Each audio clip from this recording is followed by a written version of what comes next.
आप सभी का वेलकम है आज के हमारे इस नए वीडियो में। तो मेरा नाम है विशाल और आप सभी का स्वागत है हमारे इस नए यूट्यूब चैनल में जिसका नाम है साइंस बोर्ड।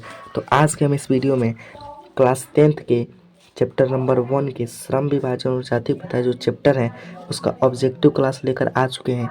इसमें जितने भी ऑब्जेक्टिव बन पा रहे थे हम उस ऑब्जेक्टिव को लेकर आ चुके हैं। तो पहला हमारा सवाल है कि भारतीय संविधान के निर्माण में महत्वपूर्ण भूमिका किसकी है, यानी कि भारतीय संविधान के निर्माता हम लोग किसको कहते हैं। तो डॉक्टर भीमराव अंबेडकर हैं। ऑप्शन नंबर ए हो जाएगा।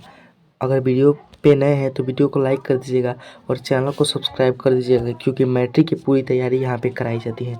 अगला सवाल है कि सभ्य समाज की आवश्यकता क्या है। तो सभ्य समाज की आवश्यकता क्या है, तो इसका राइट आंसर हो जाएगा श्रम विभाजन। ऑप्शन नंबर बी हो जाएगा। अगला सवाल है कि डॉक्टर भीमराव अंबेडकर का जन्म कब हुआ था। तो हम जानते हैं कि भीमराव अंबेडकर का जन्म 14 अप्रैल 1891 ईस्वी को हुआ था। ऑप्शन नंबर डी हो जाएगा। अगर आपको कोई सवाल आ रहा होगा तो उसका कमेंट में आंसर देना ना भूलिएगा और चैनल को सब्सक्राइब कर दीजिएगा। अगला सवाल है कि डॉक्टर भीमराव अंबेडकर की मृत्यु कब और कहाँ हुई थी। तो हम जानते हैं कि डॉक्टर भीमराव अंबेडकर की मृत्यु दिल्ली में 1956 ईस्वी को हुई थी।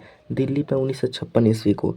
इस चैनल पे पूरा हिंदी व्याकरण और हिंदी पढ़ाया जाता है और सब विषय पढ़ाया जाता है, इसलिए आप इस चैनल को सब्सक्राइब कर लीजिएगा।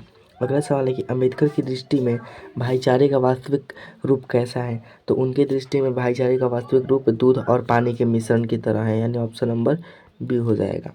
अगला सवाल है कि आधुनिक सभ्य समाज की कार्यकुशलता किसे आवश्यक मानता है। तो जो आधुनिक समाज है उसकी कार्यकुशलता हम जानते हैं कि किस पे, श्रम विभाजन पे आवश्यक मानता है। ऑप्शन नंबर ए हो जाएगा। अगला सवाल है कि जाति प्रथा भारत में बेरोजगारी का एक डैश कारण बनी हुई है, यानी कि भारत में बेरोजगारी का कैसा कारण है।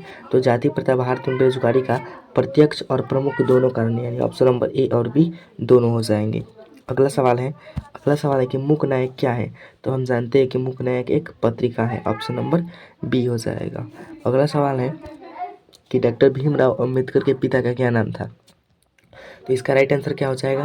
राइट आंसर हो जाएगा option number B, Ramji Sakpal. अगले सवाल पर आते हैं। अगला सवाल है कि श्रम विभाजन और जाति प्रथा के लेखक कौन है। तो इसका राइट आंसर हो जाएगा option number B, Baba Saheb Bhimrao Ambedkar, यानी अंबेडकर साहब हैं। अगले सवाल पे आते हैं। अगला सवाल है कि अंबेडकर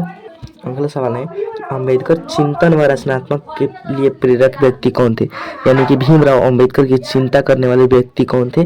इसका राइट आंसर हो जाएगा ऑप्शन नंबर सी, ज्योतिबा फूले। ठीक, अगले सवाल पे आते हैं। अगला सवाल है कि अंबेडकर के भाषण एनिहिलेशन ऑफ द कॉस्ट किसने हिंदी में रूपांतरण किया। तो इस भाषण को हिंदी में रूपांतरण किए थे ललई Singh Yadav. Option number A. आप इस चैप्टर को पढ़े होंगे तो आपको पता होगा। तो अगला सवाल है कि अंबेडकर का जन्म किस परिवार में हुआ था। तो इसका राइट आंसर हो जाएगा ऑप्शन नंबर सी, दलित परिवार। ठीक, अगले सवाल पे आते हैं। अगला सवाल है कि लेखक को इस युग में कहाँ पर विडंबना दिखाई दिया। तो इसका राइट आंसर हो जाएगा ऑप्शन नंबर ए, जातिवाद। अगले सवाल पे आते हैं। अगला सवाल है कि आधुनिक मनु किसे कहा गया है। तो आधुनिक मनु किसे कहा गया है, डॉक्टर भीमराव अंबेडकर को। ऑप्शन नंबर डी हो जाएंगे। अगला सवाल है कि श्रम विभाजन और जाति प्रथा के लेखक कौन है। तो हम जानते हैं कि श्रम विभाजन जाति प्रथा के लेखक बाबा साहेब भीमराव अंबेडकर हैं। अगला सवाल है कि डॉक्टर अंबेडकर ने किस पत्रिका का संपादन किया। तो डॉक्टर भीमराव अंबेडकर ने बहिष्कृत भारत जो पत्रिका है इसी का संपादन किया था। Option number C. और लास्ट क्वेश्चन है कि डॉक्टर अंबेडकर का जन्म किस राज्य में हुआ था। तो आप सभी इसका राइट आंसर देंगे। इसका राइट आंसर क्या होगा कमेंट में आप सभी बताना ना भूलिएगा। और वीडियो कैसा लगा कमेंट में बता दीजिएगा और इसका राइट आंसर बता दीजिएगा। ठीक, चैनल पे नए हैं तो सब्सक्राइब कर लीजिएगा।